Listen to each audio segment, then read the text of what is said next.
diwahyukan kepada mereka agar berbuat kebaikan, melaksanakan sholat, dan menunaikan zakat, dan hanya kepada Kami mereka menyembah. Quran Surat Al-Anbiya ayat 73. Dalam ayat tersebut sangatlah jelas bahwa setiap orang muslim wajib menunaikan zakat tanpa pengecualian apapun profesinya.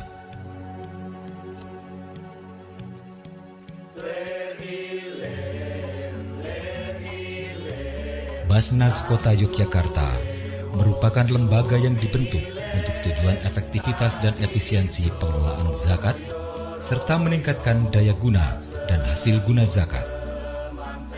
Basnas Kota Yogyakarta memiliki visi menjadi pusat zakat yang kompeten, terpercaya, dan tanggap melayani muzaki dalam mewujudkan mustahik mandiri menuju Yogyakarta berkah.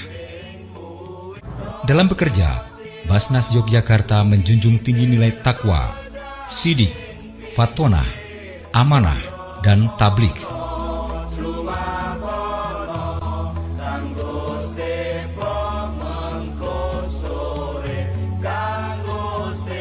Dana zakat, infak, dan sedekah yang diperoleh, baik diserahkan langsung ke kantor Basnas atau melalui program penghimpunan yang lain, akan dikelola secara amanah, profesional, akuntabel, dan transparan.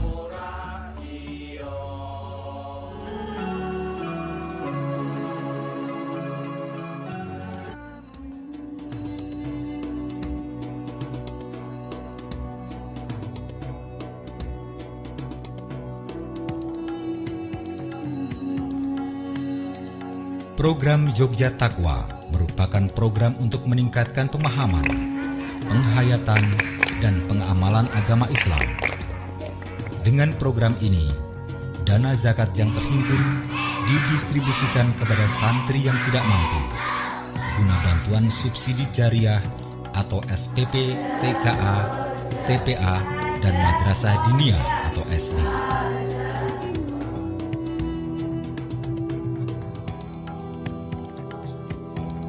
Program kedua Basnas Yogyakarta adalah Yogya Cerdas, yaitu pendistribusian dana ZIS dalam bentuk bantuan tunai guna meningkatkan kualitas dan kuantitas siswa kurang mampu di tingkat SD, SMP, SMA, SMK di wilayah Yogyakarta.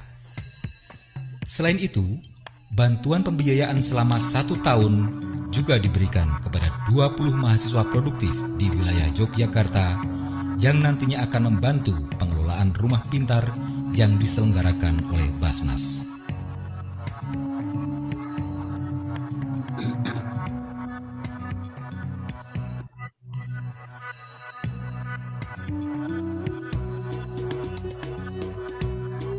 Program ketiga adalah Yogya Sejahtera. Program ini bertujuan meningkatkan ekonomi jamaah yang kurang mampu, namun memiliki kegiatan ekonomi produktif. Bantuan diberikan kepada jamaah kurang mampu, tak terkecuali bagi mualaf.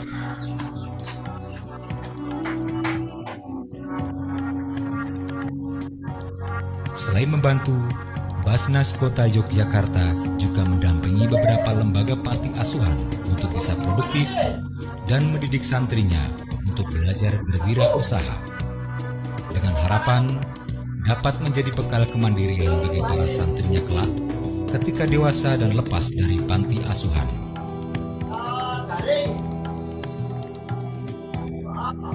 Program kerja Basnas begitu menyeluruh, meliputi seluruh aspek hidup bermasyarakat. Yogya Peduli merupakan program Basnas Kota Yogyakarta dengan tujuan meringankan beban masyarakat yang terkena bencana alam. Program Yogya Sehat adalah program Basnas Kota Yogyakarta, di mana pendistribusian dana ZIS difokuskan untuk meringankan beban masyarakat yang sedang sakit. Basnas juga membiayai pelaksanaan kegiatan Khitan Anak Ceria Soleh yang diperuntukkan bagi putra-putri dari keluarga yang kurang mampu. Basnas Kota Yogyakarta sebagai pengelola zakat telah berhasil mencerdaskan anak-anak yang kurang mampu membudayakan masyarakat kecil yang memiliki usaha produktif, meringankan beban masyarakat yang sakit ataupun terkena bencana. Bersama Basnas Kota Yogyakarta, ayo gumregah!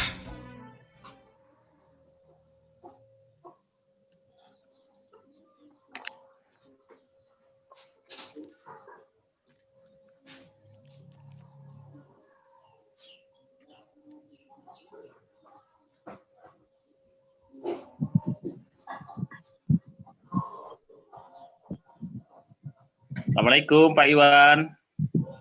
Oke, waalaikumsalam warahmatullahi Pak Syam. Assalamualaikum Pak Ahmad Sahib. Waalaikumsalam, selamat sore Pak, sehat. Alhamdulillah. Sugeng sonten Pak Hamim. Sugeng sonten Pak Samsudin. Alhamdulillah. Sugeng sonten Pak Harno. Sugeng sonten, assalamualaikum warahmatullahi wabarakatuh. Waalaikumsalam warahmatullahi wabarakatuh.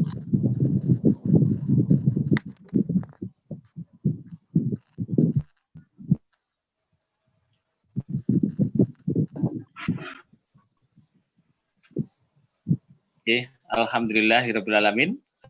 Bapak sekalian, ini sudah lengkap. Saya awali dulu. Assalamualaikum warahmatullahi wabarakatuh. Waalaikumsalam warahmatullahi wabarakatuh. Alhamdulillahirrabbilalamin. Yang kami hormati Bapak Dr. Hamim Yarkasi Putro, yang kami hormati narasumber untuk kesempatan diskusi buku sore hari ini. Alhamdulillah sudah hadir bersama kita penulis buku Bapak Dr. Ahmad Sahib. Ini merupakan sahabat saya di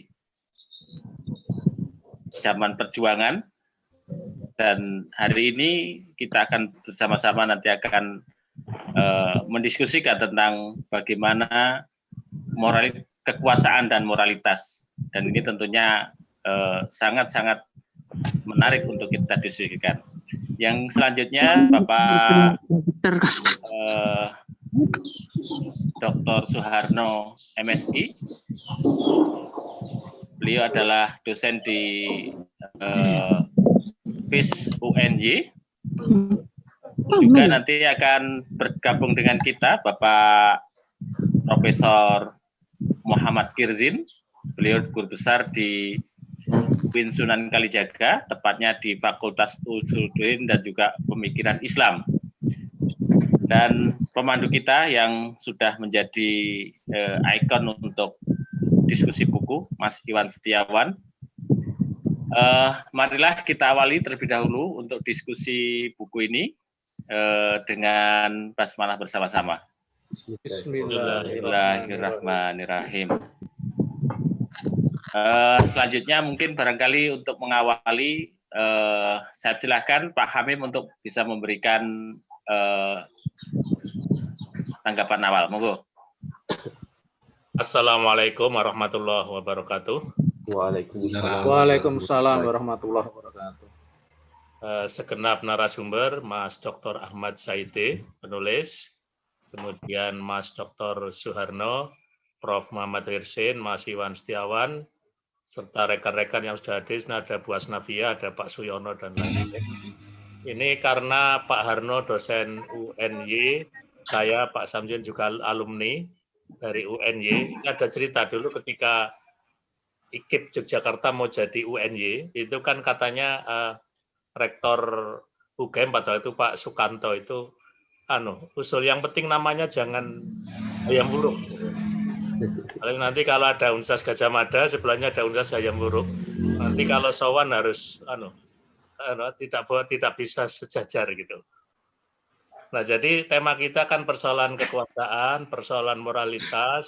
Kalau saya melihat bahwa sekarang ini kampus-kampus banyak membicarakan tentang fatsun politik, ya.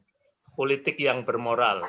Tulisannya Mas Ahmad Saide, saya kira juga akan berbicara itu, karena di dalam kenyataannya kita menemukan bahwa di dalam praktek politik di negara manapun itu kan kecenderungan kelompok realis itu selalu menang dari yang idealis itu.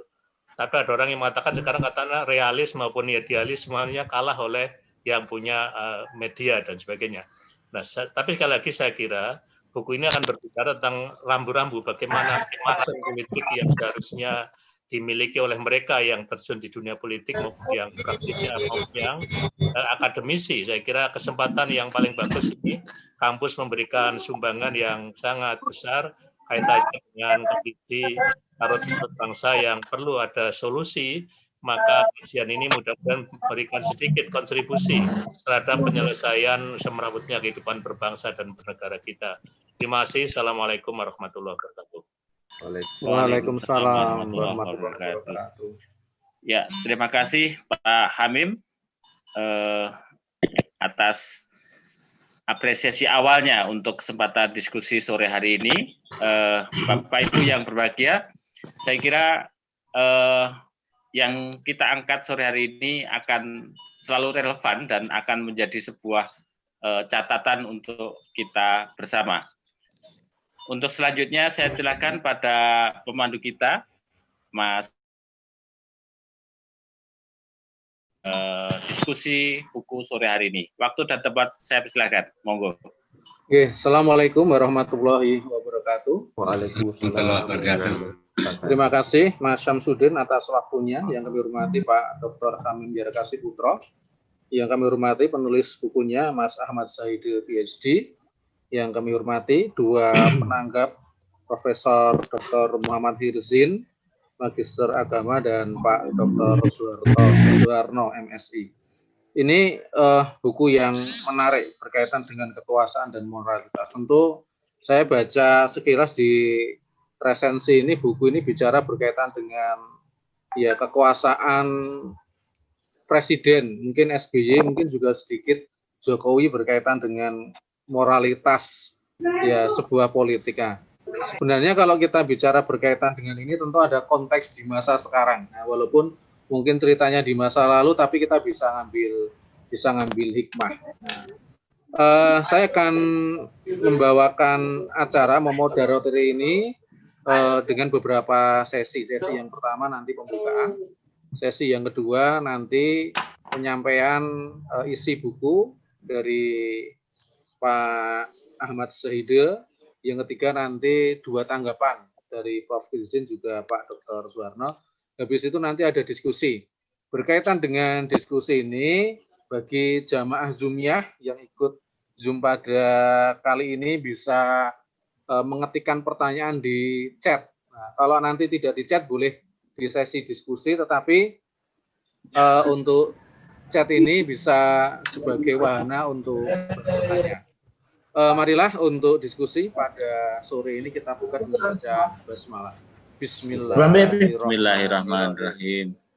Selanjutnya penyampaian isi buku dari Bapak Ahmad Saide. Sebelumnya saya akan membacakan CV berkaitan dengan riwayat pendidikan. Bapak Ahmad Saide S1 lulusan dari Hubungan Internasional UMY, S2 dari Universitas Notre Dame, dan S3 dari Universitas Chicago. Sehingga kalau melihat riwayat pendidikan saya rasa amat sangat pantas dan saya rasa berintegritas berkaitan dengan isi buku yang telah ditulis beliau. Kepada Pak Ahmad Saide, waktu dan tempat kami aturkan, waktu 15-20 menit. Baik, Assalamualaikum warahmatullahi wabarakatuh. Waalaikumsalam warahmatullahi wabarakatuh. Saya hormati Pak Dr. Hamim, Prof. Muhammad Hirzin, Pak Dr. Suharno, dan Bapak Moderator Pak Dr. Iwan Setiawan. Terima kasih sudah diundang untuk mendiskusikan buku saya. Buku ini buku yang terbit 2016. Mungkin boleh saya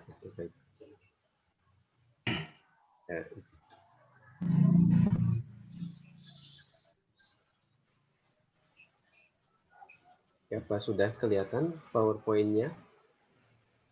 Hampir. Nah, sudah, Pak. Ya. Baik, terima kasih. Jadi buku ini buku yang diterbit 2016 yang lalu. Tetapi sebenarnya saya sejatinya adalah seorang penulis esai dan alhamdulillah beberapa tulisan saya juga pernah dimuat di Harian Kompas. Sebelumnya, sebelum dari buku ini, ada buku yang saya kira terbit sebelumnya yang berjudul Kekuasaan dan Moralitas. Jadi kalau kekuasaan dan moralitas ini adalah esai-esai saya yang itu sejak 2005 sampai 2009. Nah, khusus buku 2000 Kekuasaan dan Moralitas, buku ini adalah berisi tentang esai-esai tahun 2010 dan juga 2011. Lanjutannya sebenarnya ada Demokrasi dan Moral Politik. Tapi saya juga tidak tahu kenapa yang dipilih untuk didiskusikan pada sore hari ini adalah Kekuasaan dan Moralitas. Nah, ini juga sedang saya persiapkan untuk lanjutan dari Demokrasi dan Moral Politik. Sebenarnya tujuannya adalah bahwa dalam setiap tahun pasti akan banyak peristiwa-peristiwa politik yang terjadi, dinamika politik yang terjadi, dan menurut saya buku esai kalau dilakukan secara berkelanjutan itu secara konsisten, maka dia akan merekam perjalanan bangsa itu dalam satu waktu, dalam satu tahun misalnya. Nah, itulah yang saya coba lakukan dengan menulis buku esai yang berkelanjutan ini, mulai dari kekuasaan dan moralitas, kebebasan dan moralitas, kemudian bicara tentang kekuasaan dan moralitas, dan terakhir adalah demokrasi dan moral politik. Nah, ya, proses kreatifnya adalah ini mencoba merekam perjalanan bangsa dengan catatan esai. Jadi banyak peristiwa-peristiwa yang saya coba rekam dan bicara demokrasi, bicara kekuasaan, dan lain-lain. Nah, dari sana kita bisa melihat potret kehidupan berbangsa dan bernegara. Jadi esai-esai ini sebenarnya bisa menggambarkan.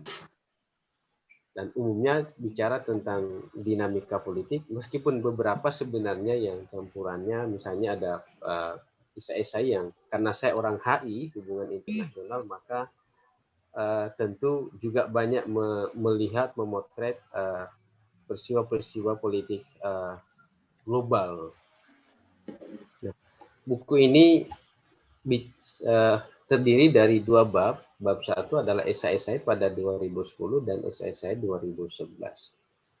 Kalau kita membaca esai pada 2010, ada 17 esai yang bicara banyak hal. Saya kira banyak peristiwa-peristiwa penting yang terjadi pada tahun itu.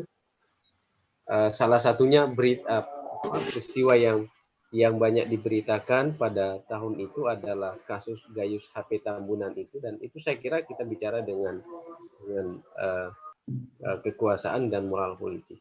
Saya di dalam buku saya mencoba merekam bahwa suatu ketika misalnya sempat diberitakan Gayus HP Tambunan itu ketika dia statusnya sebagai tahanan karena kasus korupsi, tetapi dia sempat jalan-jalan ke luar negeri. Setelah diusut, dia proses membuat paspornya rupanya menghabiskan uang kurang lebih 900 juta. Artinya ini adalah wajah politik kita Indonesia, bagaimana kemudian proses penegakan hukum itu, dan ini yang terjadi pada 2010.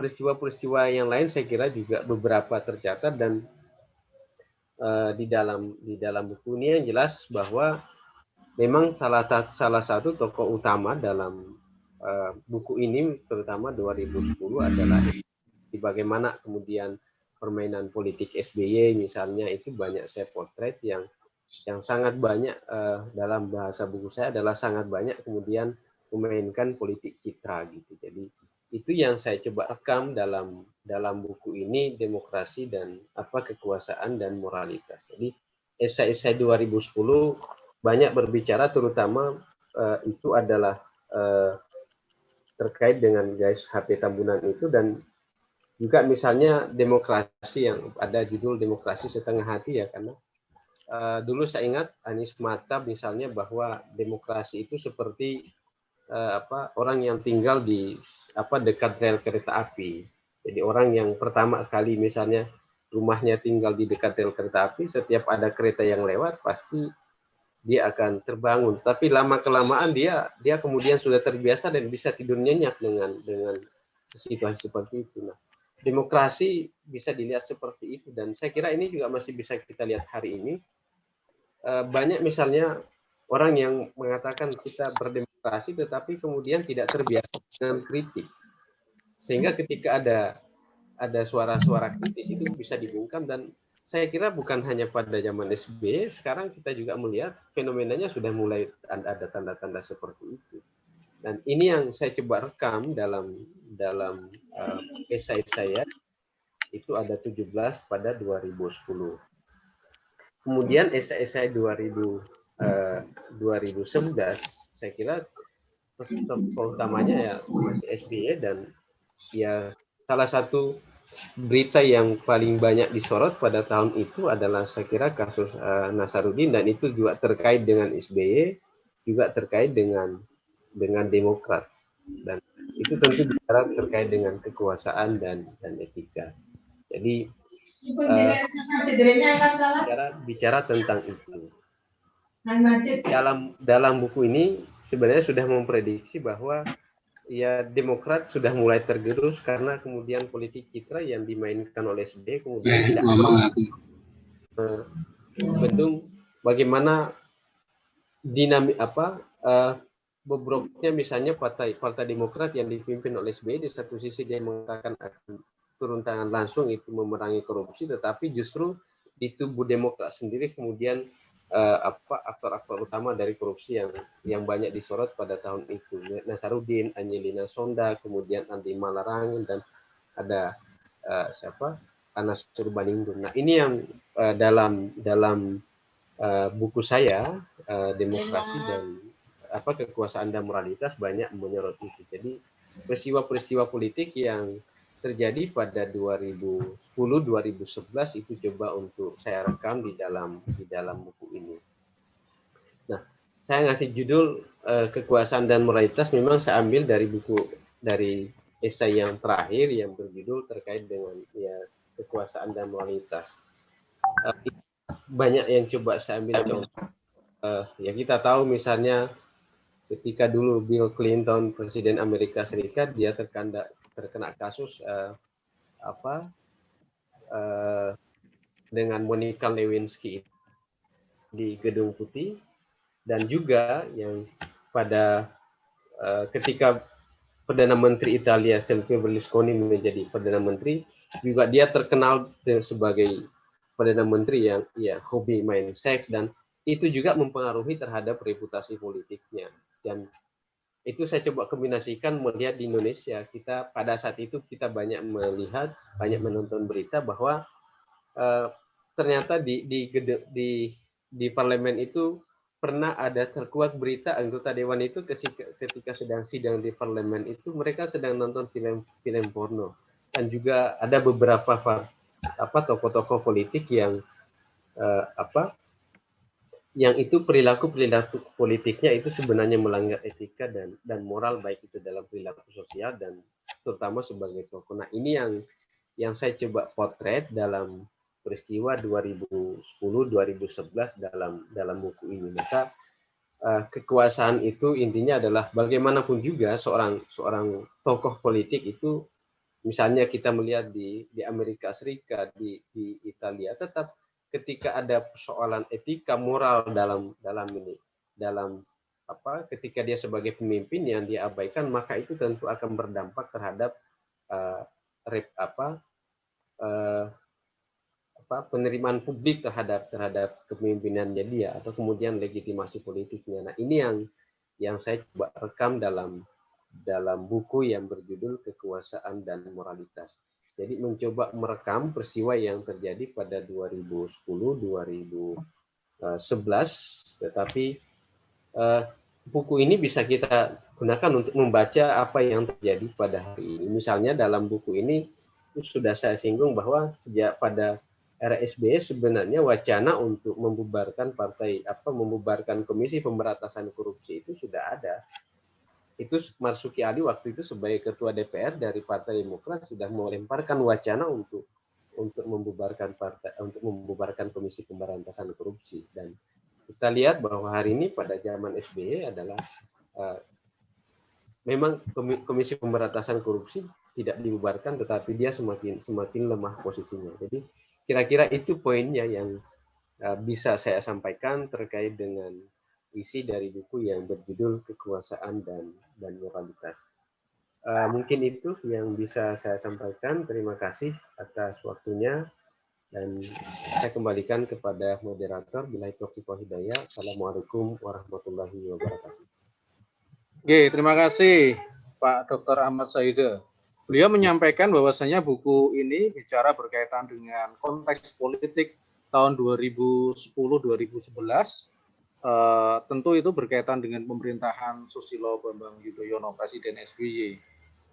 Nilai-nilai kekuasaan dan artinya nilai-nilai moralitas saya rasa ya nilai yang dijunjung dimanapun juga. Artinya konteks politik di masa lalu juga tentu kita bisa konteskan di masa hari ini ketika kepemimpinan Presiden Jokowi. Tentu dengan konteks yang berbeda tetapi moralitas saya rasa hampir sama nilai-nilai itu.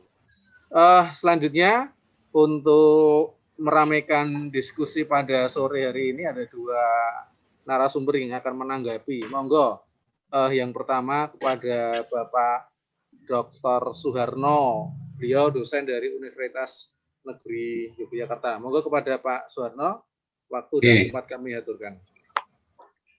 Assalamualaikum warahmatullahi wabarakatuh. Waalaikumsalam warahmatullahi wabarakatuh. Alhamdulillahirabbil alamin. Terima kasih Mas Iwan. Mas Iwan ini tetangga saya di Nitian ya. Saat ini didekatkan melalui pertemuan kali ini dengan online. Saya sudah jauh dengan beliau karena sekarang sudah di Mauyudan. Mas Ahmad Said yang saya hormati, terima kasih sekali saya bisa berkenalan dan sambung dengan panjenengan. Saya akan menyampaikan bedah buku panjenengan. Saya kira mungkin saya masih banyak hal yang nanti kurang ya karena saya terbatas membacanya. Hari ini juga saya ada 4 kegiatan sudah cukup relatif lelah ya. Oleh karena itu barangkali mohon maaf nanti kalau sekiranya sekenanya. Ya. Yang kedua, jika ini adalah nanti ada hal yang dianggap panas, tidak nyaman gitu ya. Anggaplah ini sebagai bentuk kasih sayang saya ya. Saya teringat ketika membuat disertasi itu, saya agak marah dengan salah satu penguji. Ini penguji kok paling membuat saya jengkel gitu ya. Dan sepertinya tulisan saya tidak ada artinya gitu ya.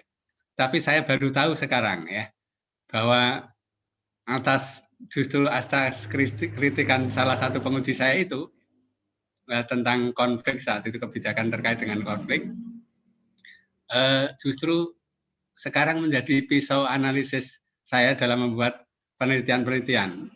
Sehingga sekarang itu ada 6 penelitian besar saya yang justru saya kembangkan dari respon mengembangkan pertanyaan atau permintaan dari penguji saya itu. Nah ini saya akan menyampaikan sedikit hal yang terkait dengan buku yang panjenengan tulis, Mas Ahmad Sadi ya, yang Ahmad Said ya, yang saya kira sangat sedikit dibandingkan tulisan Anda yang merupakan kolam keilmuan yang lebih banyak ya. Dan yang sangat sedikit ini barangkali justru membuat tidak nyaman. Nah ini sekali lagi ini adalah kula nuwun saya. Nanti ini adalah sekali lagi sebagai bentuk rasa cinta dan hormat saya pada panjenengan. Saya mulai, saya kira begini. Jadi buku berjudul Kekuasaan dan Moralitas ini catatan berserak terhadap berbagai peristiwa pada kala itu ya. Secara umum buku ini cukup tebal ya. Saya agak mengoreksi juga, bukan mengoreksi, agak memberi catatan secara fisik juga. Ada 178 halaman plus yang lain-lainnya, sehingga kesemuanya adalah yang luar biasa. Ini adalah karya penulis, bukan kutipan ya, bukan kutipan dari penulis yang lain. Saya kira ini satu kelebihan, dan Mas Ahmad Syahid ini punya semangat yang luar biasa. Dicetak dalam kertas yang tipis, semi buram ya, tidak menjadikan buku ini terlihat sebagai buku yang murah, tapi justru menjadikan bersahabat dengan mata, tidak seperti kebanyakan buku yang dicetak kertas putih, super putih, menjadikan mata ini cepat lelah membacanya. Nah, gambar buku ya, ini saya menyampaikan ada 2 halaman ya, 2 halaman, barangkali nanti hanya maksimal moga-moga 1/4 jam ya. Gambar sampul buku cukup menawan, potret gedung MPR, DPR yang sedang dikerubungi oleh massa pendemonstran dengan gambar api di pojok kanan atas.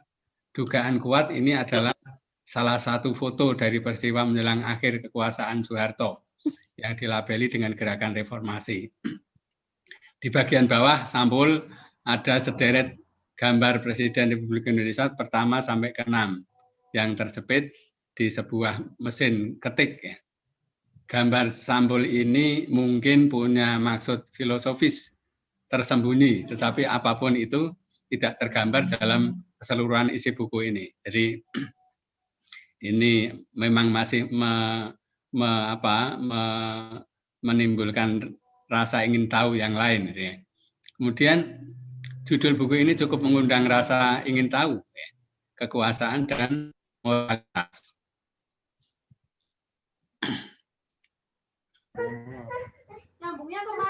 Dan etika. Anda selesai jika Anda nanti selesai membaca, ketika kita selesai membacanya, kita ingin tahu dalam banyak hal atas buku ini. Anda pasti ingin menambahkan ke setidaknya salah satu kata ya pada buku ini. Sepertinya kan masih ada yang kurang gitu ya. Judul tersebut misalnya menjadi kekuasaan SBY dan moralitas, atau moralitas kekuasaan SBY. Karena dari 41 judul esai yang membentuk buku tersebut, lebih dari 90% adalah soal SBY dan Demokrat. Jadi ini menurut dugaan-dugaan saya ini ya. Jadi 41 judul esai yang membentuk buku tersebut, lebih dari 90% adalah soal SBY dan Demokrat. Ditulis 2010 ya, dan 2011 dapat dikatakan buku ini terlambat lahir karena diterbitkan pada tahun 2016, di mana situasi ideologi, politik, ekonomi, sosial, ya, budaya, pertahanan, keamanan juga sudah sangat berubah mestinya, sehingga tulisan-tulisan tersebut secara ini bisa menjadi kehilangan kehangatan dan relevansinya. Apabila jika dibahas pada tahun 2020 ini, selepas disahkannya Undang-Undang Omnibus Law ya, pada 5 Oktober lalu, buku ini seolah menjadi terlalu cengeng ya, karena ternyata sekarang sudah sangat melampaui tidak etikanya ya kekuasaan itu ya. Karena mempersoalkan moralitas satu periode kekuasaan SBY yang tingkat kerusakannya moral kekuasaan periode tersebut tidak ada bandingannya ya, dengan runtuhnya moral kekuasaan di era yang masih disebut sebagai era reformis saat itu. Jadi sudah sangat jauh ya kalau dibandingkan dengan saat ini. Gaya penulisan dalam buku ini juga datar-datar ya. Penulis tidak menunjukkan gaya penulisan tertentu yang dapat membedakan dengan penulis lain, seperti kalau kita baca bukunya MH ya, bukunya Dahlan Iskan misalnya, yang kalau Dahlan Iskan yang mengobok-obok struktur bahasa Indonesia, namun sangat menarik dan mengundang rasa penasaran.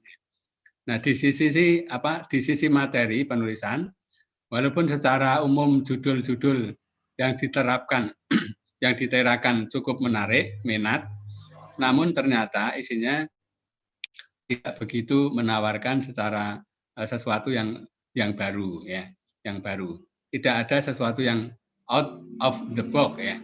Kebanyakan jika tidak bisa dikatakan hampir semuanya adalah hasil pembicaraan, pembacaan dari media-media yang kebanyakan yang sudah tahu, kecuali hanya sebagian orang yang tidak, yang juga tidak diharapkan akan membaca buku ini, sehingga kesan dangkal, kurang sumber dan kurang analis tidak dapat dihindarkan dari pembacaan buku ini.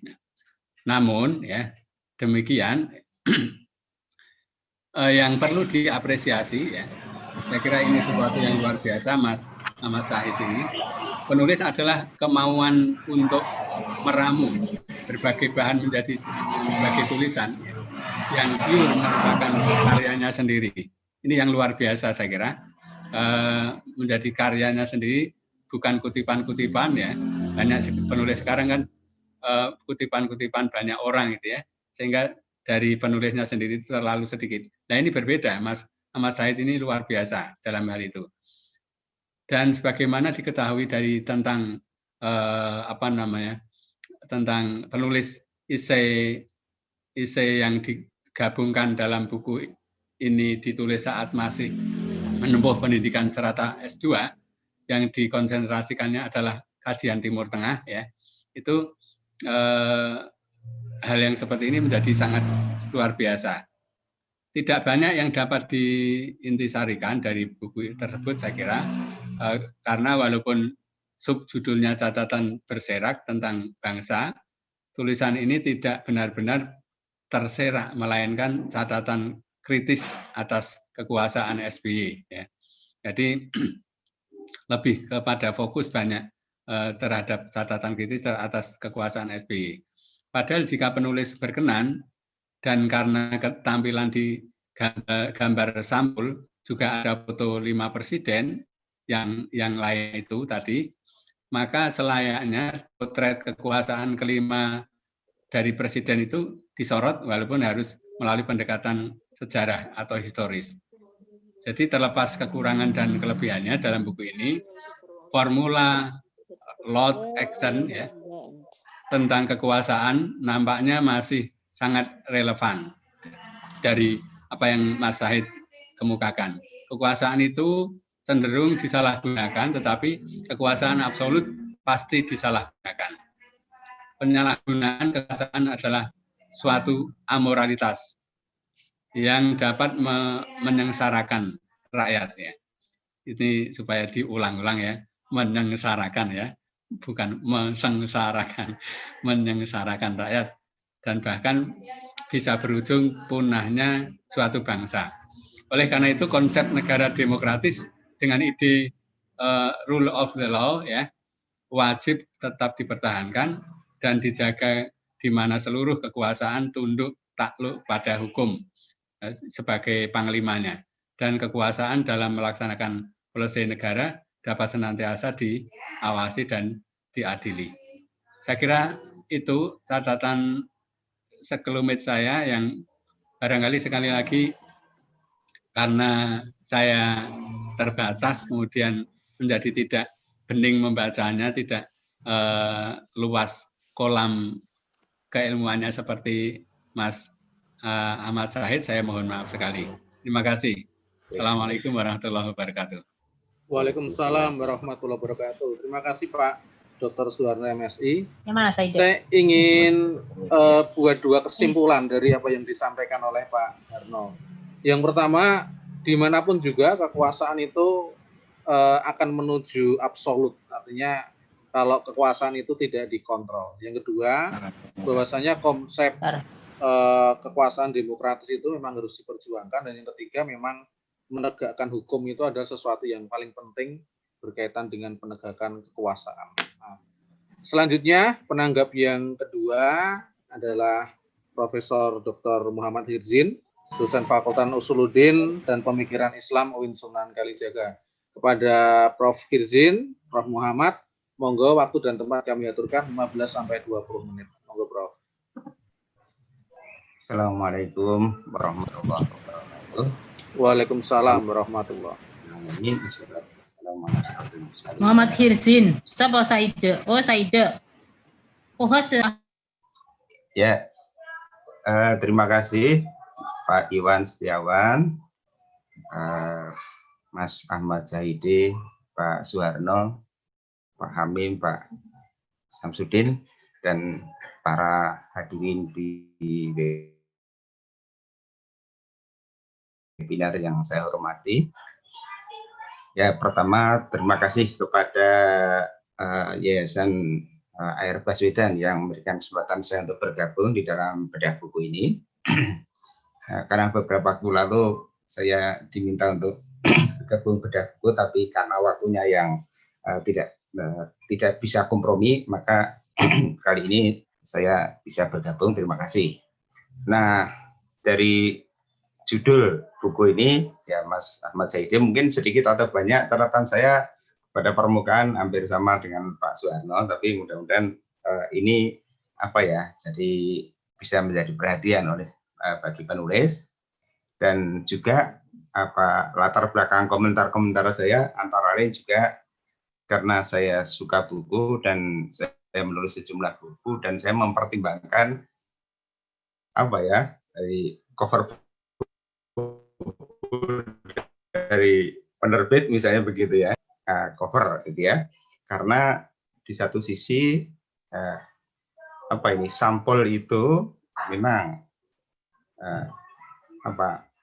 jatuh cinta pada pandangan pertama gitu ya, jadi melihat sampulnya itu menarik, orang lalu ini, jadi soal isinya bagaimana nanti ya, tapi juga kecocokan antara isi dan judul itu memang tanggung jawab penulis gitu ya. Nah, hampir sama komentar saya ini, kekuasaan dan moralitas, judul kecilnya catatan bersejarah tentang bangsa.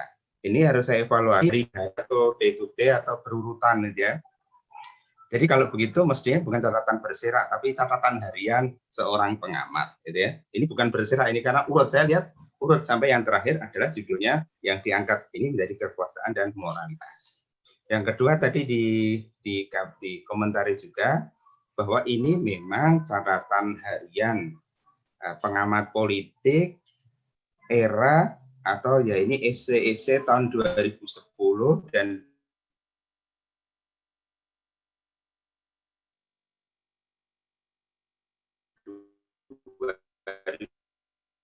2011. Saya ini semua pernah dipublikasikan atau sebagiannya. Nah, kalau tidak semuanya pernah dipublikasikan, umpamanya sebagiannya, itu menurut saya alangkah baiknya kalau diberi keterangan, ya. Yang tulisan ini diterbitkan di Kompas, yang ini di Republika, yang ini di Kedaulatan Rakyat, misalnya begitu. Jadi ada informasi dokumentatif juga bahwa ini sudah pernah dipublikasikan dan orang pastinya ya sudah ada yang membaca gitu ya. Kalau dari sisi saat lahirnya, mungkin saya juga harus berkomentar saat dibedahnya gitu ya. Buku ini esai tahun 2010 dan 2011. Tadi dikomentari oleh Pak Suharno, tapi terbitnya tahun 2016. Ini kan kalau terbitnya pada tahun 2011, nah itu pas gitu ya, fresh from the oven kan itu ya. Tapi juga nyun sewu ini nggak apa-apa, ini untuk penyelenggara juga. Buku ini terbit tahun 2016, tapi membedahnya tahun 2020 gitu ya. Ya tidak apa-apa gitu ya. Maka saya akan menghubungkan itu. Saya juga jadi mikir untuk judul yang berikutnya itu kan demokrasi dan apa tadi ada saya lupa yang sudah ditayangkan, tapi saya malah pengen judulnya ya demokrasi dan moralitas gitu ya. Itu kan dan politik apa itu ya tadi ya, ini jadi serial kan itu ya.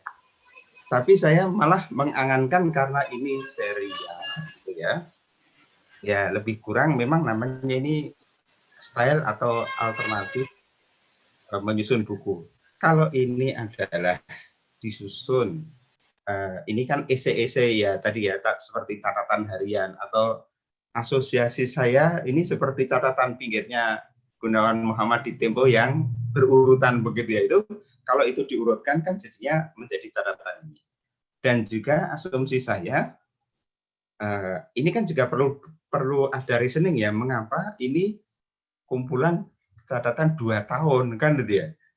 Ya, mengapa kalau ini ensiklopedik mungkin kalau dikatakan 178 halaman tadi ya dikatakan bisa sedikit, bisa banyak, ngukurnya dari mana, tapi kalau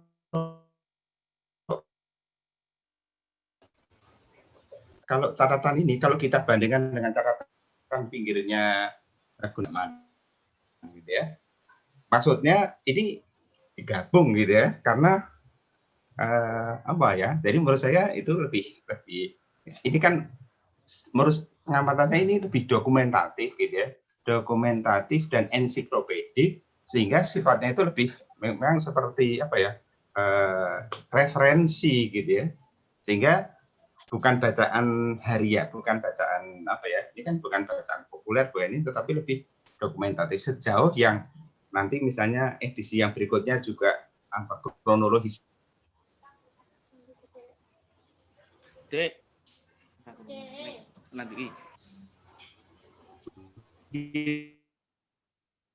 itu mungkin dipertimbangkan buat gitu ya, padahal ya bobot juga gitu ya. Baik, catatan saya berikutnya, saya sempat mikir apa ya ini, tetapi itu sudah saya nafikan bahwa karena saya amati ini adalah kronologis begitu, maka menjadi tidak lazim kalau dibuat klaster atau pembagian tema-tema itu. Menurut saya itu ini, kecuali kalau tulisan esai-esai yang berserak, ya kan pertamanya menangkap berserak, ternyata tidak berserak. Kalau berserak, alangkah baiknya itu disusun secara klaster atau tema, ya misalnya politik, budaya, ya sosial, macam-macam itu ya. Nah, itu begitu. Tapi kalau ini begini, maka menurut saya tetap seperti itu. Kemudian ini harapan saya ingin mengutip dari catatan penyerta penulis, gitu ya, Mas Ahmad Zahidi. Judulnya biasanya itu catatan penulis, tapi ini catatan penyerta. Nah, tapi saya juga nggak tahu catatan penyerta itu mestinya di depan atau di belakang, nggak apa-apa. Cuman yang mau saya kutip itu tulisan apa kata-katanya Malala itu. Ini juga sekaligus buat kita semua, ya. 1 anak, 1 guru, 1 pena, dan 1 buku dapat mengubah dunia. Saya berharap bukunya Mas Ahmad Zahidi ini kalau tidak mengubah dunia, ya mengubah Indonesia.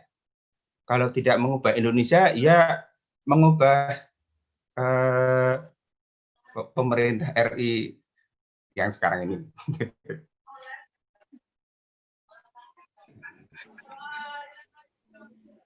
Maksudnya bagaimana kita berpikir, ini mungkin nyambung dari sisi lain dari komentar catatan Bapak itu kan kurang menggigit gitu ya, sehingga mungkin orang membaca itu tidak tersengat gitu ya.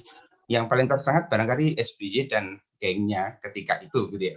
Jadi tapi juga kalau ini dikasih judul apa ini kekuasaan era SBY, mungkin orang juga bilang ini sudah masa lalu kan gitu ya. Ini dilema. Baik, yang pertama menurut saya bagaimanapun ya ini kalau kita hubungkan dengan isu kemarin itu pelajaran sejarah mau dihilangkan, nah harusnya buku ini bisa menjawab tantangan itu, bahwa kalau pelajaran sejarah dihilangkan maka kita tidak tahu apa yang pernah dilakukan Gus Dur, apa yang pernah dilakukan siapa Habibie dan sebagainya gitu ya. Baik, kemudian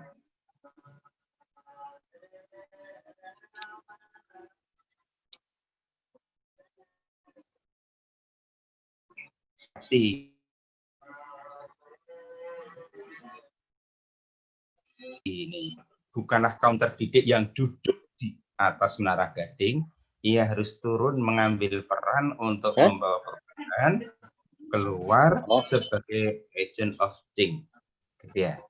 Nah, ini kan penulis punya kesadaran, punya wawasan bahwa cendekiawan itu haruslah ke sana. Maka menurut saya penulis itu juga harus harus berpihak gitu ya. Boleh seseorang itu menjadi pengamat, tetapi ekstrimnya pengamat yang kritis itu ya berani mengoreksi. Saya menulis meme yang sederhana saja. Koreksi itu tentu mengenai hal yang buruk, tapi koreksi bukan bukan memburuk-burukan ya. Koreksi itu tentang mengenai sesuatu yang jelek, tapi tujuannya bukan menjelek-jelekan. Itu saya itu ya kritik atau pengamat atau kritikus atau apa. Ada teman yang membuat catatan sederhana. Jadi kalau hari ini pemerintah kita ini begitu alergi dengan kritik, sebenarnya kritikus itu kan pengawas yang tidak dibayar, atau gitu.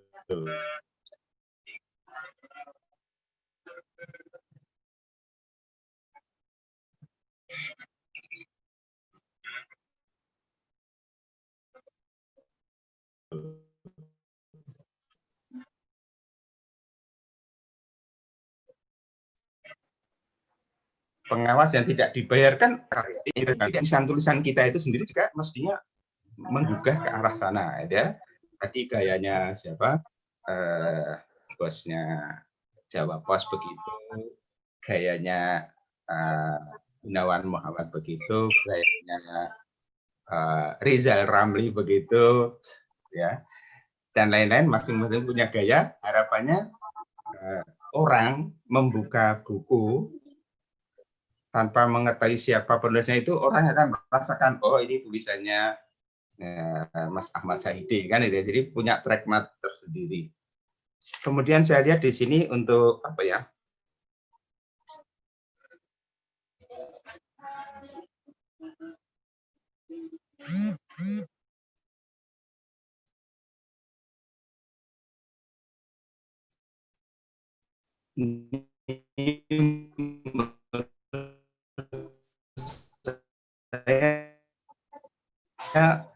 Ya, catatan-catatan ini bisa untuk menjadi cermin bagi kita, bagaimana kita membandingkan dengan kekuasaan zaman now, kan gitu ya. Ini yang saya buka halaman 15, partai politik, gitu ya. Demokrasi penghambaan popularitas. Saya garis bawahi di sini, partai politik tidak lagi berfungsi sebagai wadah melakukan proses kaderisasi untuk menghasilkan seorang pemimpin yang memiliki kapabilitas, melainkan hanya wadah untuk menyeleksi orang-orang yang populer. Ini ditulis 10 tahun yang lalu. Nah, sekarang lebih dari itu, gitu ya. Sekarang lebih dari itu. Dampaknya dua di sini dicatat. Pertama, demokratisasi dalam pemilihan kepala daerah semakin mahal harganya. Kepala daerah, bupati itu, info yang saya tangkap minimal itu 7 miliar. 7 miliar itu sangat murah untuk ukuran sekarang ini ya. Ya, saya tidak usah itu, tapi bahwa itu begitu. Yang ketiga, fenomena popularitas dan budaya politik kita akan munculkan calon-calon pemimpin karbitan. Calon pemimpin yang ada ini sebagian besar ya memang karbitan. Kalau orang mungkin agak pemimpin kita diantaranya adalah para artis gitu ya, yang tidak ada latar belakang mungkin gerakan atau apa, ya itu mungkin juga dampaknya kan gitu ya. Ya bukan apa-apa, kita bandingkan RI1 itu latar belakangnya juga apakah dia aktivis mahasiswa ya. Terus karirnya itu apa, bagaimana, bahwa dia bisa meroket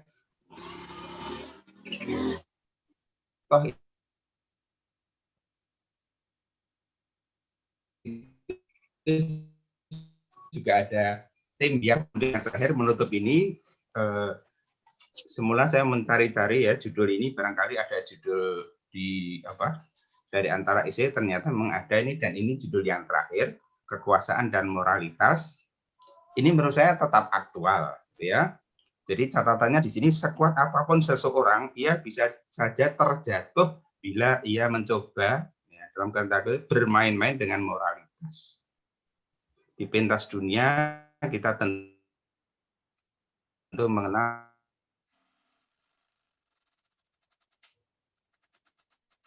dengan baik mantan orang nomor 1.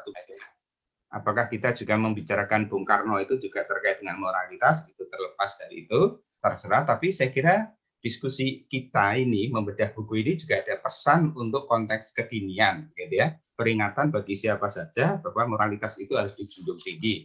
Apakah itu aparatur pemerintah, apakah itu sipil atau militer, ini kan sunatullah ya, kalau bahasa agama itu kan sunatullah. Ini hukum alam, kan itu ya.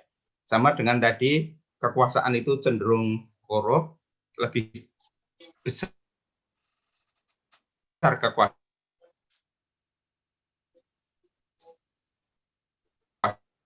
lebih besar korup, itu sudah bukan moralitas. Menurut saya perlu kita kobar-kobarkan, begitu ya.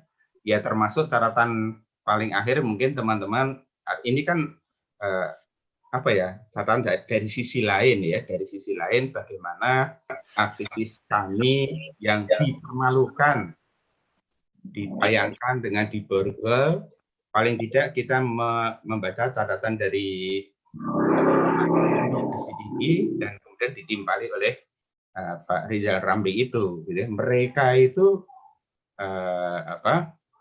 orang-orang yang kritis, mereka itu bukan penjahat, mereka itu bukan ini. Ya.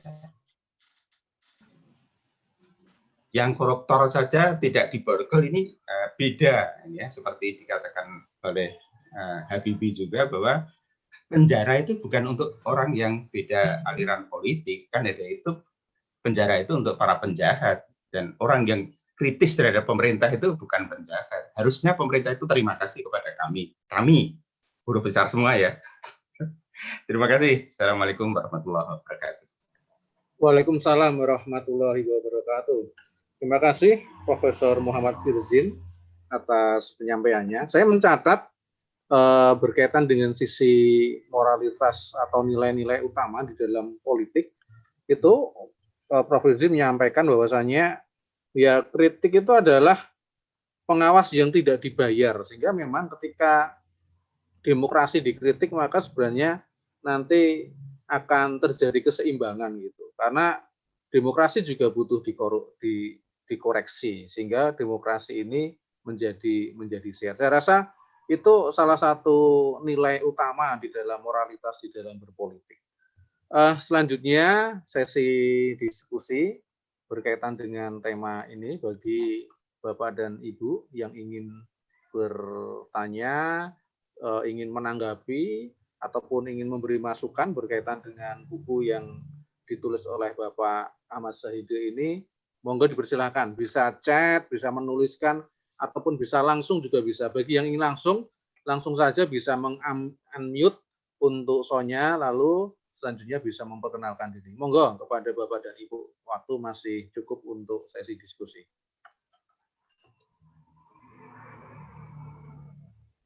Monggo kepada Bapak dan Ibu bagi yang ingin bertanya. Saya Pak Iwan. Oh, monggo Pak Surahmat An-Nasih.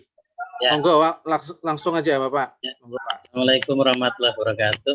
Waalaikumsalam warahmatullahi wabarakatuh. Langsung ke Pak penulis.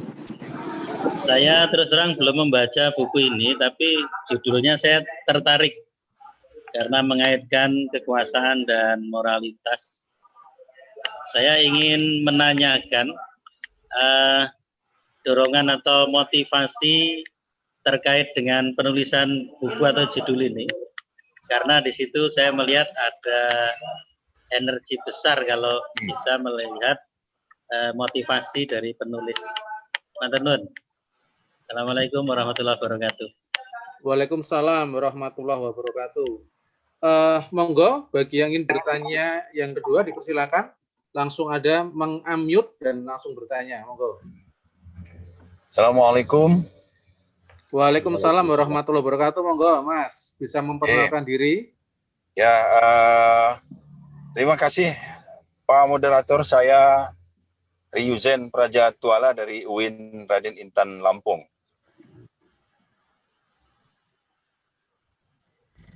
Halo? Ya, langsung aja, monggo. Monggo. Ya, baik. Saya tertarik sekali dengan kegiatan bedah buku kita pada sore hari ini, dan terus terang saya memang belum sempat untuk membaca buku yang dibuat oleh saudara kita Ahmad Sidi ini. Tetapi secara substansi saya sangat tertarik dengan diskusi tentang moralitas dan kekuasaan, karena sebagaimana kita lihat saat ini moralitas itu hampir tidak berjalan seiring dengan kekuasaan. Nah, persoalan yang paling krusial saya kira adalah ketika kita mengawali memberikan kepercayaan kepada kekuasaan itu sendiri. Kita saat ini baru terasa bahwa ternyata kita salah langkah. Saya tidak ingin menyebut terlalu vulgar misalnya dengan kata-kata kita salah pilih beberapa waktu yang lalu, tetapi kita memang salah langkah. Dan ini faktanya gitu. Dan sekarang yang kita hadapi adalah bukan saja yang pemimpin yang unmoralis gitu ya. Bukan hanya sekelompok pemimpin yang unmoralis gitu.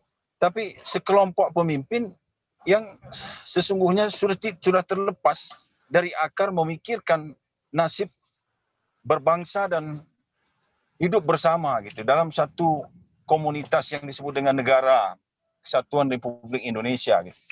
Nah, oleh karena itu saya pikir yang perlu kita lakukan adalah kembali kita melakukan penguatan di grassroots ya. Kembali kita melakukan pencerahan di tengah-tengah masyarakat. Bahwa sebenarnya yang disebut dengan penguasa itu bukan hanya penguasa yang struktural. Dan karenanya semua penguasa-penguasa dalam konteks yang berbeda ini mestinya punya peluang untuk memberikan pencerahan kepada masyarakat. Sebutlah misalnya para ilmuwan di perguruan tinggi, mereka ini sesungguhnya adalah penguasa ilmu pengetahuan yang punya kewajiban moral untuk memberikan pencerahan kepada masyarakat.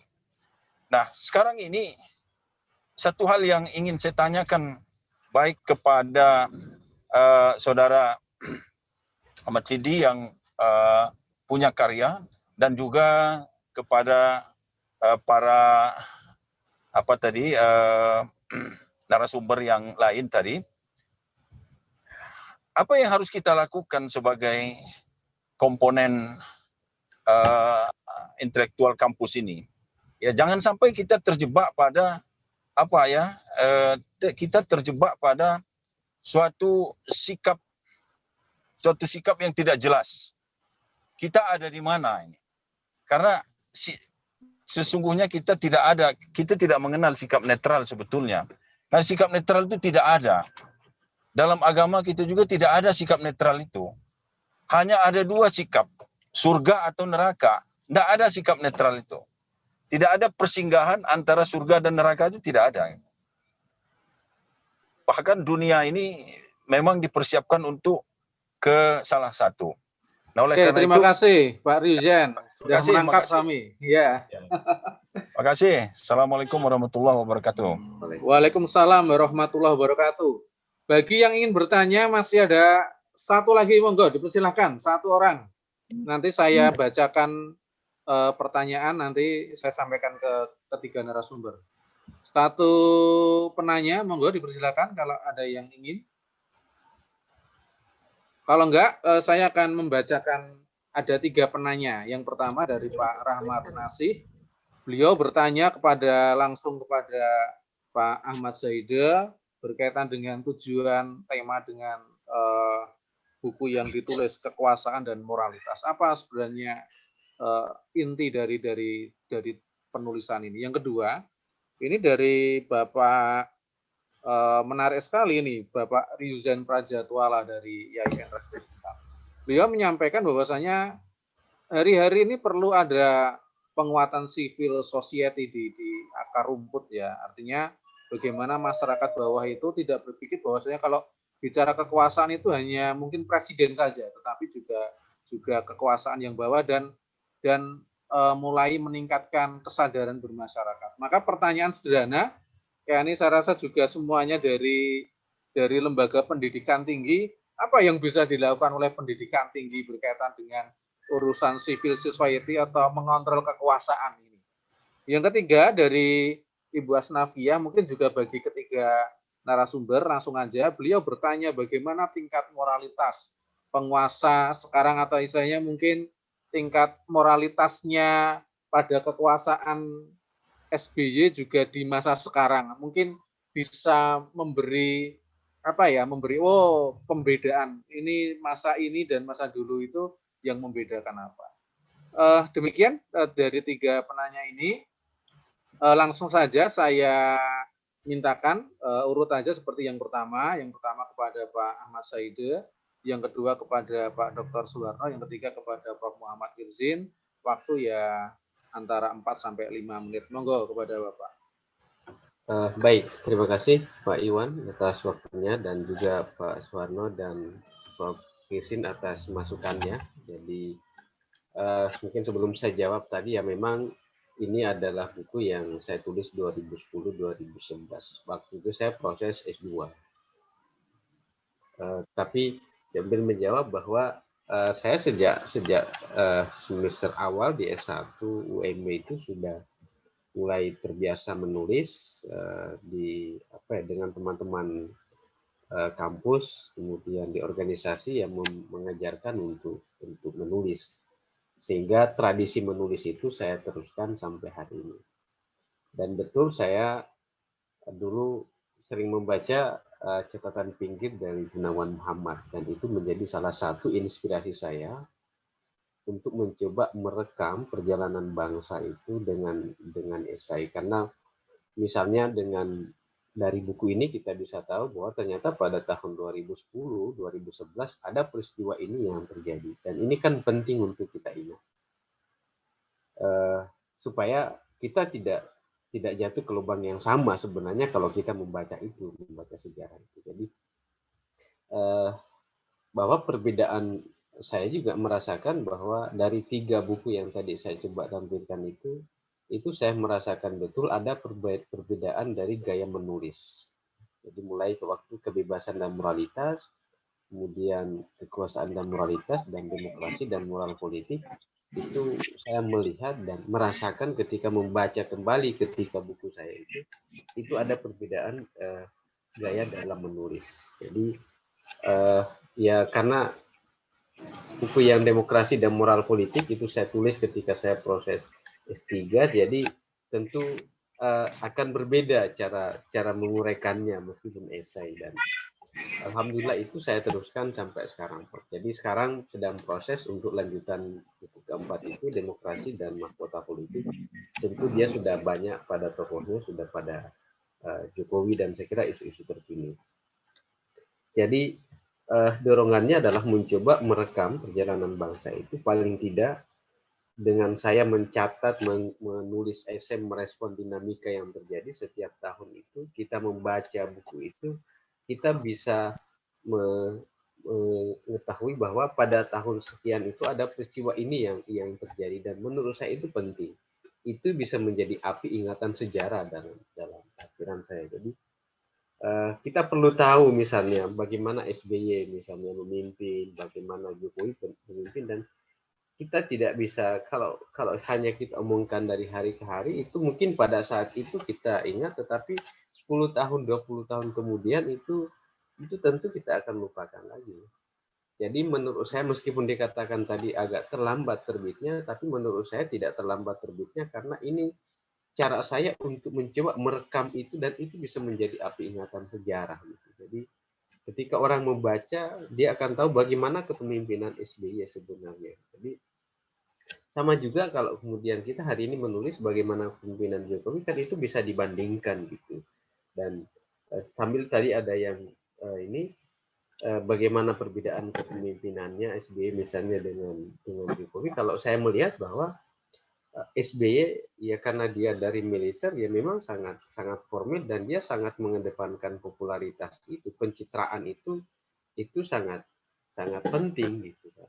Jadi apa ini gaya-gaya komunikasi dia ke masyarakat gitu misalnya. Jadi makanya banyak sekali beberapa saya punya artikel tulisan di buku ini ya itu menyoroti bagaimana pencitraan politik yang dimainkan oleh SBY. Misalnya salah satu korban terakhirnya saya kira Pak Dahlan Iskan itu ketika Demokrat itu saya sudah gambarkan itu sudah mulai habis, tapi ya salah satu yang dilakukan oleh SBY sebenarnya untuk menaikkan kembali ada konvensi Partai Demokrat, tetapi pada akhirnya ketika Dahlan Iskan itu menang konvensi kan tidak didorong juga sebagai capres dan cawapres oleh Demokrat. Ini kan etika dan moral politik ini kan mempermainkan tokoh saya kira kan. Dan beberapa tokoh yang waktu itu yang ikut dalam konvensi Partai Golkar, Partai Demokrat yang ketika SBY sudah tidak bisa maju lagi, nah Pak Dahlan Iskan ya menang, tetapi kan buktinya tidak dimajukan juga sebagai capres atau cawapres oleh Demokrat. Nah ini kan permainan dan ini saya kira bicara etika, bicara moral aja dalam politik. Ini yang saya lakukan. Jadi menulis ini ya saya punya itu tadi dengan apa yang dilakukan oleh Gunawan Muhammad itu menjadi sangat penting bagi saya untuk membaca ingatan sejarah itu. Maka saya juga melakukannya dari tahun ke tahun. Maka insya Allah ini tidak putus. Yang tadi saya sebutkan demokrasi dan moral politik itu bicara politik pada 2013-2014. Jadi itu mungkin bisa dibaca karena ada saya kira di toko buku juga. Dan ini yang saya coba lakukan di dalam membaca dan merekam apa yang terjadi itu. Karena meskipun peristiwa-peristiwa penting, misalnya kalau hari ini pada zaman Jokowi misalnya kita lihat di mana KPK itu dikebiri, sebenarnya kalau saya membaca ulang kembali dari buku-buku saya, ternyata pada zaman SBY periode pertama itu sudah mulai wacana untuk mengebiri KPK itu, cuman baru pada zaman Jokowi. Cuman memang menarik juga yang apa yang ditulis oleh William Liddell kalau nggak salah kemarin di Kompas, bahwa ya bedanya adalah pada zaman SBY dia masih di depan itu mencoba mempertahankan KPK itu. Kalau zaman Jokowi dia tidak melakukan itu gitu, sehingga KPK ya dikebiri misalnya hari ini. Ini yang bisa kita lihat. Nah, apa yang bisa kita lakukan misalnya orang kampus ya sebagai akademisi, ya tentu kita banyak politisi-politisi di Indonesia ini kan orang-orang yang lahir paling tidak kampus adalah pabriknya itu. Maka bagaimana kita melahirkan misalnya alumni yang itu kalau dia menjadi politisi yang itu mengedepankan moral dan etika di dalam politik. Saya beberapa angkatan saya hari ini yang dulu waktu saya S1 hari ini sudah masuk dalam beberapa juga sudah masuk dalam ranah politik. Saya dengar ya permainan politiknya sama juga, terperangkap juga dengan pragmatisme politik itu. Artinya apa?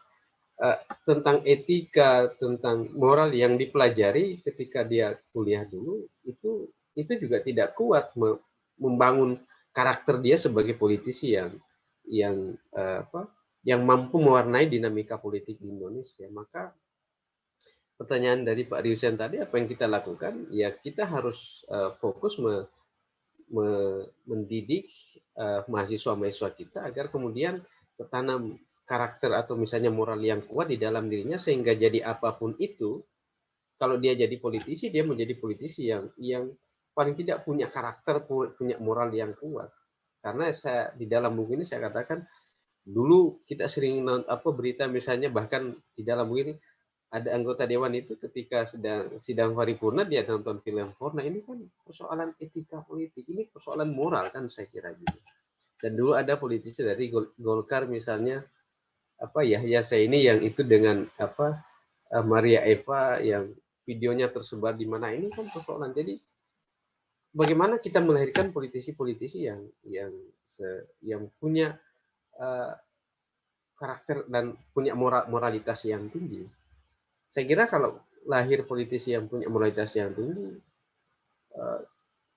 tingkat korupsi saya kira paling tidak bisa dikurangi, saya kira. Jadi ini yang bisa kita lakukan sebagai akademisi, bagaimana kemudian kita jadikan kampus itu sebagai pabrik untuk melahirkan orang-orang yang baik, orang-orang yang kalau kita bicara di sini punya moralitas yang tinggi, ketika dia terjun ke dalam dunia politik praktis, itu kemudian mewarnai dunia politik itu tidak larut dalam permainan politik yang pragmatis itu, yang ya seperti yang saya sorot di dalam buku saya. Mungkin itu yang bisa saya sampaikan. Saya kira sudah menjawab dari 3 pertanyaan. Terima kasih, Pak Iwan. Oke, terima kasih Pak Ahmad Saide. Selanjutnya kepada Bapak Dr. Suharno. Saya ingin nambahi 1 pertanyaan buat Pak Harno. Ini karena cocok buat Pak Harno kalau pertanyaannya dari bagaimana etika dan moralitas politik yang harus dipelajari oleh anak muda yang masih minim, mungkin berkaitan dengan dia sebagai pemilih pemula ataupun mungkin juga jadi calon politisi pemula gitu. Walaupun disampaikan tadi tidak mudah mengikuti arus politik dari ini yang nir moralitas gitu. Monggo Pak Harno. Oke, matur nuwun Mas Iwan. Bapak-bapak yang saya hormati, termasuk Prof. Hirzin yang tadi belakangan dari saya, atau Prof. Hirzin, dan Mas Ahmad Saidi yang kemudian memberikan ulasan-ulasan itu saya matur nuwun Mas. Jadi setiap orang punya hal yang mendorong itu saya kira penting. Itu juga patut saya apresiasi. Saya renung-renungkan dan tadi juga manduk-manduk saya. Ya. Tadi ada beberapa pertanyaan termasuk dari Mas Iwan tadi mengantarkan dari penanya lain terkait dengan apa yang perlu kita lakukan sekarang. Saya kira mungkin kita sebagai akademisi di kampus ya, termasuk mengajar politik, saya ada mata kuliah politik, ada kebijakan publik ya. Saya sering mengajak begini, ya mungkin agak senada dengan Ahmad Said tadi ya. Kita tanamkan karakter dari sekarang ya. Apapun profesi yang nanti ditempuh oleh mahasiswa-mahasiswa kita ya. Bahkan saya katakan kalau kita ini ingin membentuk generasi penerus yang baik, mulainya kapan? Ya sekarang. Kalau saya pengen punya keturunan yang baik, kapan mulainya? Ya sekarang. Karena keturunan yang baik akan dilahirkan dari ibu bapak yang baik.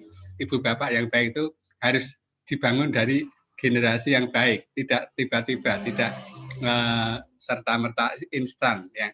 Oh saya 4 tahun lagi akan jadi orang baik, kemudian akan memilih orang baik, tidak bisa. Ya harus dari sekarang.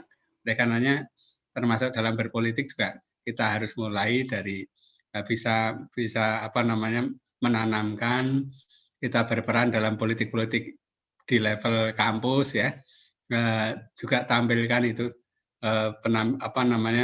gaya-gaya dan model-model pemimpin berpolitik dengan baik di kampus, baik di level-level yang sangat sederhana, ke HMJ-an, kesenatan ya.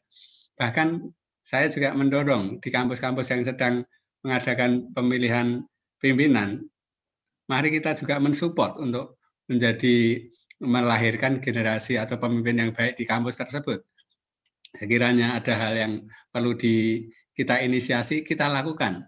Intinya bahwa kita harus melakukan di level manapun, termasuk mendorong bagaimana terlahirnya generasi-generasi yang tadi digambarkan oleh Mas Ahmad Said tadi ya, saya menjadi merasa menarik dan tertarik ketika kita ini dari awal di seluruh level yang kita bisa lakukan, kita tanamkan dari sekarang. Oleh karenanya terakhir dari saya, membangun generasi, membangun masyarakat itu penting. Kalau kita mau membangun negara, ya bangunlah dari masyarakat yang baik, bangunlah dari keluarga-keluarga yang baik. Kalau kita pengen lurah yang baik, ya warga di situ itu harus baik dulu. Lurah yang baik tidak akan mungkin muncul di kampung penjudian ya. Jadi yang akan dipilih ya orang-orang yang nanti membiasakan atau membolehkan judi. Oleh karenanya kita harus membangun dari masyarakat di mana kita berpijak itu dengan dengan baik, dengan berkarakter. Saya kira begitu, terima kasih. Assalamualaikum warahmatullahi wabarakatuh. Waalaikumsalam warahmatullahi wabarakatuh. Untuk yang terakhir kepada Prof. Muhammad Firzin, monggo. Baik, terima kasih. Pertama,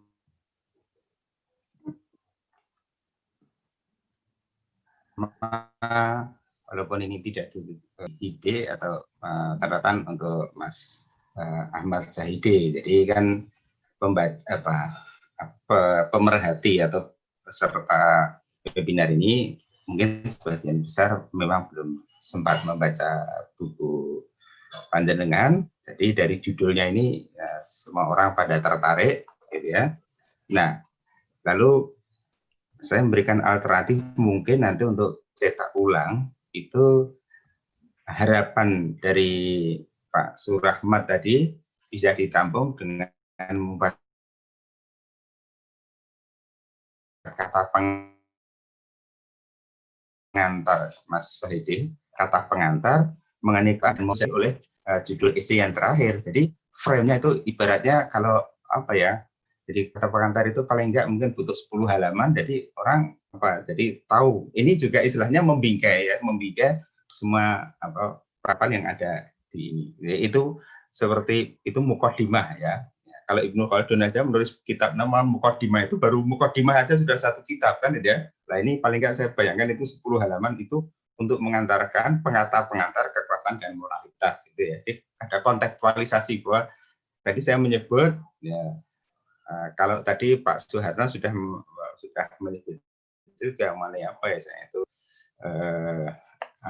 bahwa moralitas dan kekuasaan zaman SBY ya mungkin demikian cengeng begitu yang sekarang ini sudah naudzubillah kan itu kan bisa ada parameternya. Baik, untuk catatan berikutnya yang ingin saya katakan ini dari Pak Ryuzen Praja Tuala Lampung itu tadi yang intinya mengenai moralitas yang tidak seiring dengan kekuasaan. Dan saya mencatat baik bahwa sebenarnya siapa tuh penguasa, ya kita semua itu penguasa. Ya. Kalau mengacu pada sabda Nabi, kullukum ra'in wa kullukum mas'ulun an ra'iyati. Kamu semua adalah pemimpin. Penguasa itu kan bahasa politik kan ya, pemimpin. Kamu semua ada masing-masing dari kamu semua adalah pemimpin. Dan masing-masing bertanggung jawab atas yang dipimpin. Kalau dilanjutkan minimal diri sendiri kan ya. Kalau belum punya anak buah ya memimpin dirinya sendiri. Kan kata filosof siapa itu? Siapa yang hendak memimpin orang lain, pertama-tama dia harus belajar memimpin dirinya sendiri. Kalau dia tidak bisa berlaku adil terhadap dirinya sendiri, kalau dia tidak bisa jujur terhadap dirinya sendiri, gimana dia akan jujur pada yang lain? Oleh sebab itu, catatan saya kemudian bahwa penguasa, ya dalam konteks ini lalu tadi penulis, penyanyi, apalagi profesi apa saja, itu menurut saya harus berpihak, gitu ya. Berpihak itu ya seperti dikatakan Pak Ryuzen tadi ya, berpihak itu artinya tidak netral. Netral itu omong kosong. Gitu. Netral itu cari selamat, udah begitu aja. Gitu. Nah, oleh sebab itu mungkin saya hanya menyebut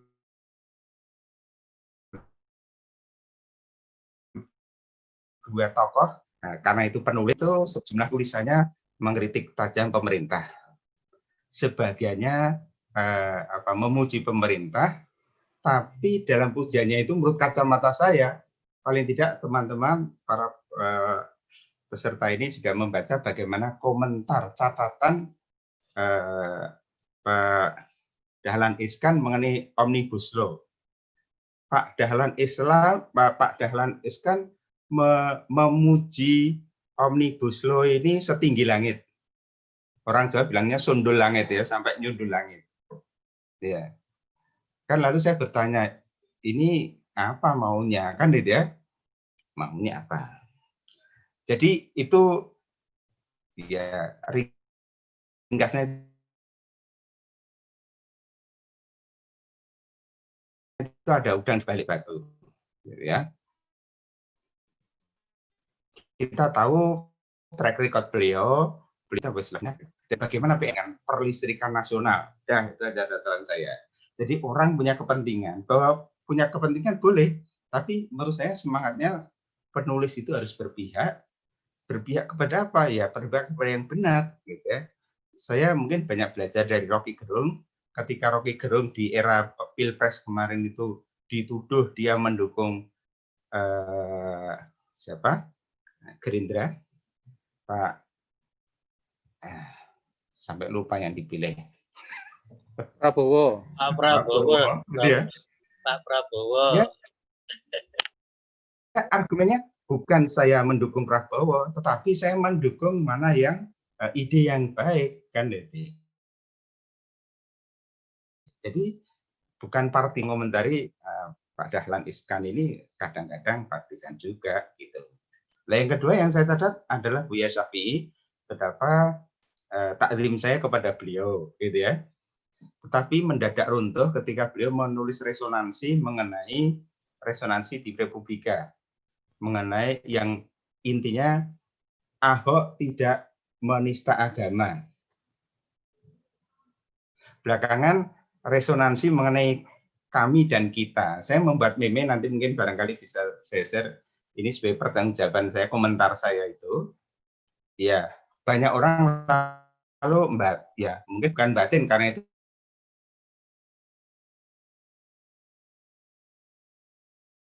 batin, tapi ketika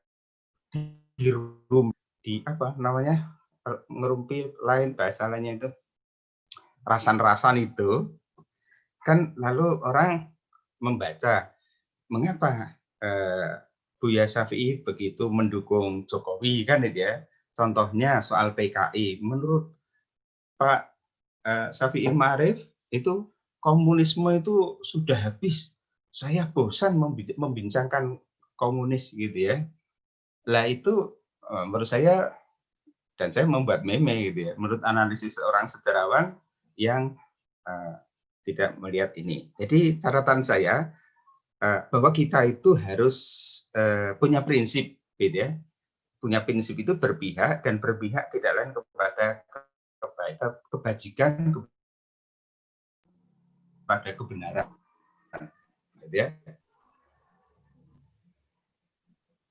Saya pernah komentar, kenapa Pak Harto tidak melakukan apa yang pernah dikatakan. Apa yang dikatakan dalam catatan apa itu, himpunan apa pesan-pesan itu, kita harus berani mengatakan yang benar adalah benar dan yang salah adalah salah. Itu saja. Penulis itu juga harus berani mengatakan yang benar adalah benar dan yang salah adalah salah. Soal caranya mengutarakan, yaitu seni, kan gitu ya. Tetapi jangan sampai yang benar dikatakan salah, yang salah dikatakan benar. Hari-hari ini orang membicarakan tentang Omnibus Law, pendukungnya begini, yang kontra begini. Menurut saya semangatnya adalah mari kita cari kebenaran, bukan pembenaran, gitu.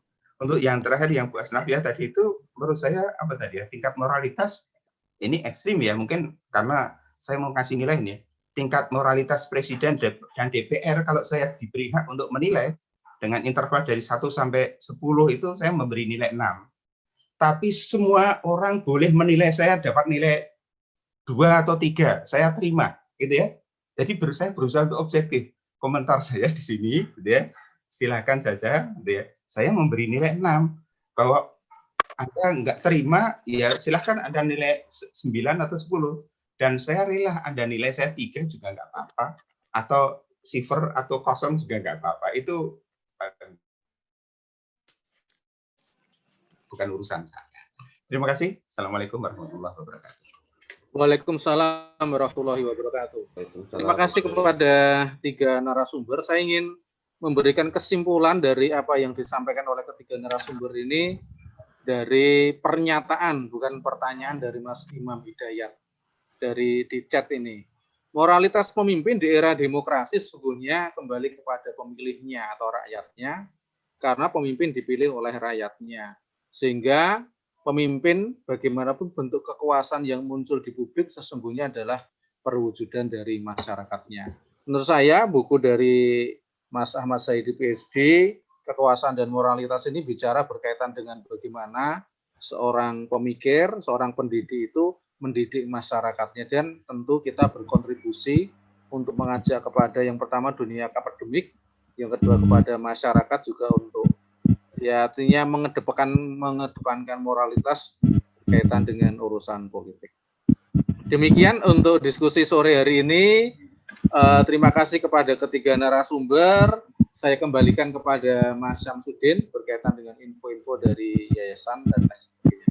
Jadi saya ucapkan sekian. Wassalamualaikum warahmatullahi wabarakatuh. Waalaikumsalam warahmatullahi wabarakatuh. Terima kasih Pak Iwan. Terima kasih untuk 3 narasumber dan 1 penulis yang sudah bisa memberikan apa yang sudah menjadi pemikirannya untuk kesempatan sore hari ini. Ada beberapa hal yang ingin kita sampaikan. Yang pertama, besok sore di waktu yang sama kita akan ada obrolan ringan yang akan mengambil tema tentang geliat usaha kecil masa pandemi COVID-19. Dan besok kita akan bersama-sama. Yang pertama adalah Bapak DRS Idam Ipti. Beliau adalah sebagai Dewan Pembina PKPEK dan juga dosen Fisipol dari UP45. Kemudian yang kedua, kita hadirkan Mas Dwi Kuswantoro SE MEK.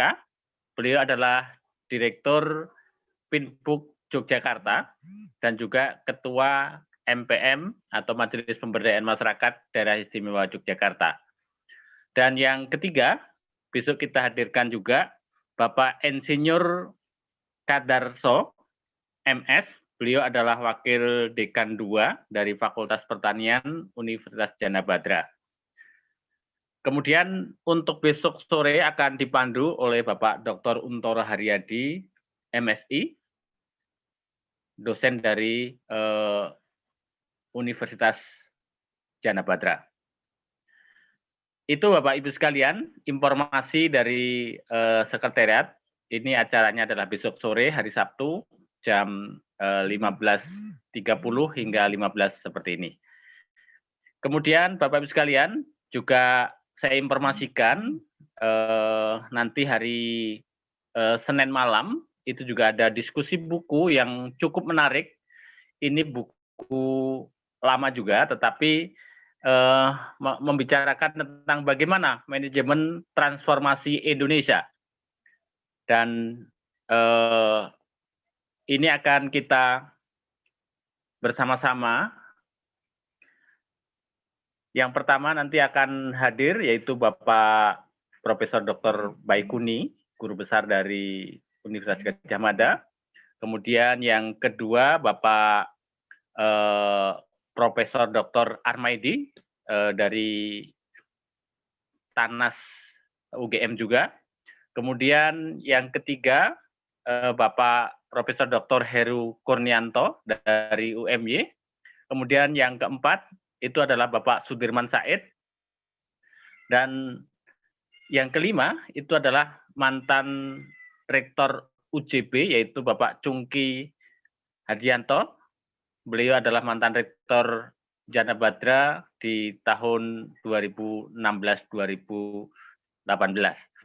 Itu dua informasi yang mungkin Bapak Ibu sekalian nanti bisa bersama-sama untuk mengikuti acara yang akan datang. Dari kita dari sekretariat barangkali ada kekurangan dan kelebihan, kami mohon maaf. Untuk selanjutnya marilah kita tutup diskusi buku sore hari ini dengan bacaan hamdalah bersama-sama. Alhamdulillahirrahmanirrahim. Terima kasih Pak Syamsuddin, terima kasih Pak Iwan, terima kasih Prof. Yusin dan Pak Suharno, terima kasih banyak. Sami-sami. Mas. Matur nuwun Pak Ahmad Sahib, matur nuwun Pak Iwan, matur nuwun Pak Muhammad Kirzin, Pak. Sami-sami, matur nuwun. Sukses. Terima kasih semuanya. Sahib. Oh iya. Mohon diri. Assalamualaikum. Waalaikumsalam.